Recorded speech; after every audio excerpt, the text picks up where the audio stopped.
फलटणच्या doctor संपदा मुंडे यांच्या आत्महत्या प्रकरणानंतर खरं तर आरोप प्रत्यारोप होऊ लागले। विशेषतः माढ्याचे माजी खासदार डॉक्टर रणजितसिंह नाईक निंबाळकर यांच्यावर खरं तर आरोप प्रत्यारोप होताना दिसत आहेत।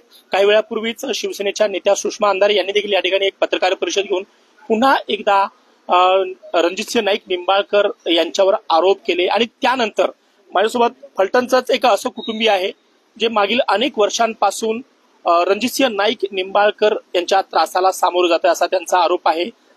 जे संपदासोबत आता घडलं तेच आमच्यासोबत 2 वर्षापूर्वी घडलं होतं असा आरोप त्यांचा आहे। तर हे संपूर्ण प्रकरण काय आहे आपण त्यांच्याकडनं जाणून घेणार आहोत। मॅडम, लोकमतमध्ये स्वागत आहे तुमचं। सर्वात आधी मला तुमचं नाव सांगा आणि तुम्ही आरोप करताय की जे आता संपदासोबत घडलं तुमच्यासोबत देखील 2 वर्षापूर्वी घडलं होतं। नमस्कार, मी जयश्री दिगंबर राघवने। 3 वर्ष झाला आम्ही ह्या त्रासातून जातोय। जे की आता डॉक्टर संपदाताई मुंडेंबरोबर जे घडलं ते ज्या वेळेस माझ्या मुलीने औषध घेतलं होतं 2022 ला 8 नोव्हेंबर 2022 ला, त्यावेळेसच जर प्रशासन हेच का मिस्टरांना माझ्या मिस्टरांच्या आणि निंबाळकरांचे आर्थिक व्यवहार होते।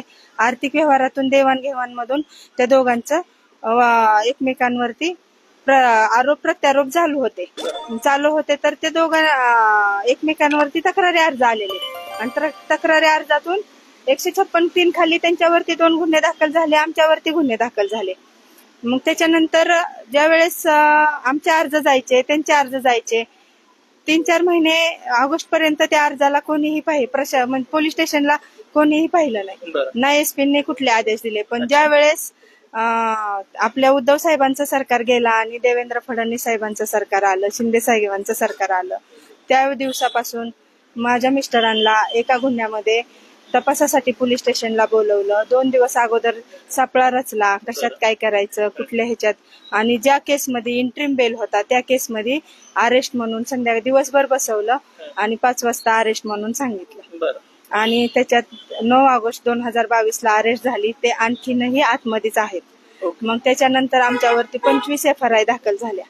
25 FRI मध्ये तुमच्यावरती पण हो 12 FRI माझ्यावरती दाखल आहेत। ईडी, मोक्का, खंडणी, MPID यासारख्या गुन्हे माझ्यावरती दाखल आहेत। त्याच्यामुळे मुलींनी मग त्यांना अरेस्ट झाल्यानंतर मला माझ्यावर बी गुन्हे दाखल झाले। मग मला बी घरापासून लांब राहावं लागलं। मुलींना कॉलेजला ऍडमिशन, नुकतीच 12वीची परीक्षा दिलेली, मधुजी कॉलेजला ऍडमिशन घेतलेलं, मग त्यांना कॉलेजमध्ये जाता आलं नाही। सासरे माझे खूप आजारी होते, मृत्यूच्या दारात होते, सासूबाई एकट्याच आणि 2 मुली त्यांनी मग ते। परंतु तुम्ही सांगता की तुमचे मिस्टर असतील किंवा रणजितसिंह नाईक निंबाळकर असतील, दोघं एकमेकांचे खूप मित्र होते आधी किंवा त्यांचे व्यवसाय संबंधित होते। मग असं काय घडलं की अशा प्रकारचे खोटे तुम्ही म्हणताय ज्याप्रमाणे खोटे आरोप त्यांच्यावर लावले आणि त्यांना 2022 म्हणजे 2025 जवळपास 3 वर्ष झाले ते अजूनही तुरुंगात आहे? आपली कंपनी होती आयुर ट्रेडर्स आणि त्यांनी त्यांच्या कारखान्याचा ग्रेड वाढवण्यासाठी आपल्या कंपनीला 26 कोटीची खोटी बिलं मारली होती आणि आपली कंपनी जळालेली होती। मग त्या कंपनीचा इन्शुरन्स घे म्हणून ती खोटी बिलं मारली होती।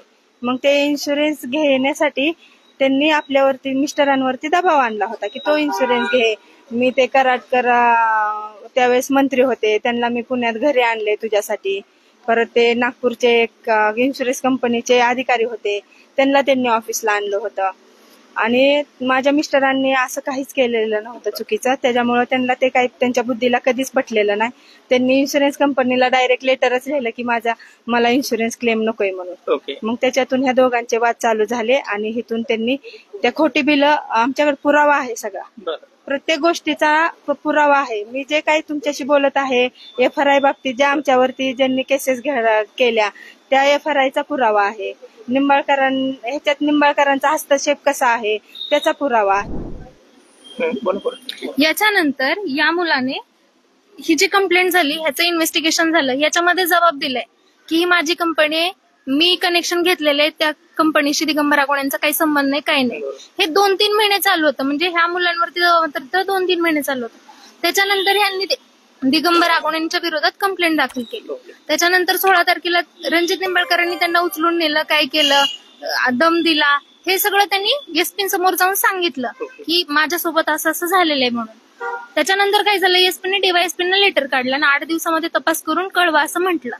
ते लेटर तसंच पडलेलं आहे, ते चार्जशीटला पण जोडलेले. ओके. 8 महिन्यानंतर उलट आमच्याच विरोधात तक्रार नोंद होते. मोक्याची आणखी नाही, परंतु आता हे तुम्ही एवढे सर्व आरोप करताय रणजित निंबाळकर यांच्यावरती, परंतु काल आपण पाहिलं असेल मुख्यमंत्री देवेंद्र फडणवीस स्वतः फलटणमध्ये होते.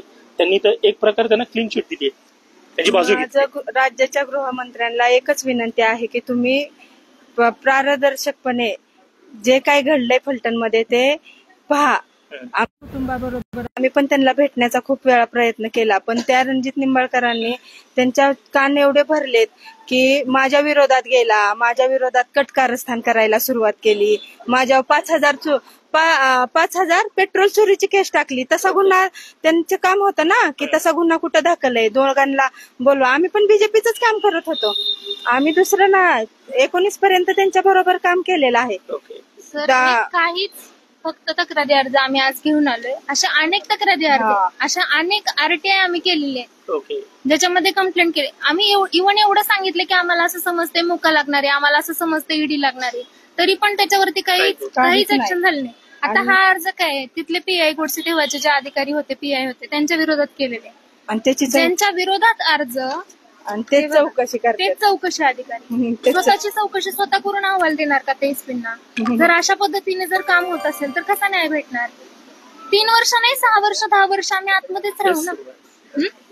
आणि आज त्या संपदाताईंनी जे केले ना, त्यांच्यावर जी प्रेशर येत होतं की हॉस्पिटलचे रिपोर्ट बदला, हे नवीन नाही त्यांच्यासाठी, निंबाळकरांसाठी. हे ज्यावेळेस माझ्या मिस्टरांना आरेट झाली ना, तेव्हापासून हे हॉस्पिटलचे पेपर आहेत. डॉक्टरांना प्रत्येक, पण त्यावेळेस डॉक्टरांनी प्रेशर खाली रिपोर्ट बदलले दिले. त्यावेळेस त्यांनी की MRI 3 वेळा करायला सांगितला, MRI झाला नाही त्यांचा. परत त्यांनी पण पोलीस स्टेशनला आत्महत्या करण्याचा प्रयत्न केला. त्यावेळेस ते 3 दिवसांनी शुद्धीवर आल्यावरती 3ऱ्या दिवशी त्यांना इकडं आणायला सांगितलं, सातारा रुग्णालयात, उपजिल्हा रुग्णालयात, आणि तिथून लगेच जेलला पाठवलं. आतापासून खूप आधीपासून अशा प्रकार चालू आहे. ओके. ही तुमची मुलगी आहे, तुमचं नाव काय?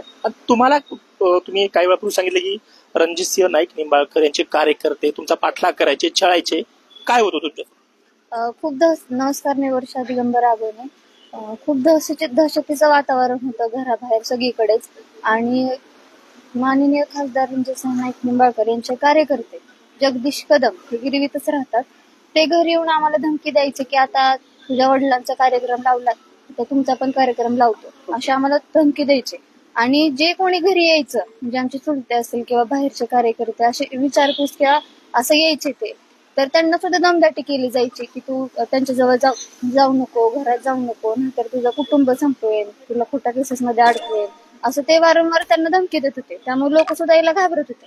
घराची लाईट तोडली गेली, आमचं कॉलेज बंद झालं. कितवीला शिकतो, कुठल्या वर्गात, म्हणजे कशाचं शिक्षण घेत होता तुम्ही? माझी 12वी कंप्लीट झाली होती आणि मी फर्स्ट इयरला ऍडमिशन घेतलं होतं मधुजीला. अच्छा. आणि तिथं कॉलेजला सुद्धा आम्हाला जायला खूप भीती वाटत होती, कारण खूप दहशतीचं वातावरण होतं. त्यामुळे आम्ही कॉलेज जायला सुद्धा. काय दहशतीचं वातावरण होतं नेमकं का? कोणी पाठलाग करायचं, त्रास द्यायचं, काय होत होतं?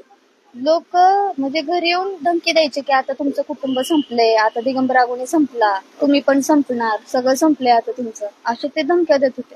म्हणजे खूप चर्चा चालू होती अशी बाहेर. त्यामुळे आम्ही खूप घाबरून गेलो होतो. आणि दुसरं म्हणजे आम्ही म्हणजे इतकंपर्यंत सगळं टॉर्चर होत होतं की अशी मनस्थिती झाली होती की आता सगळं संपलंय.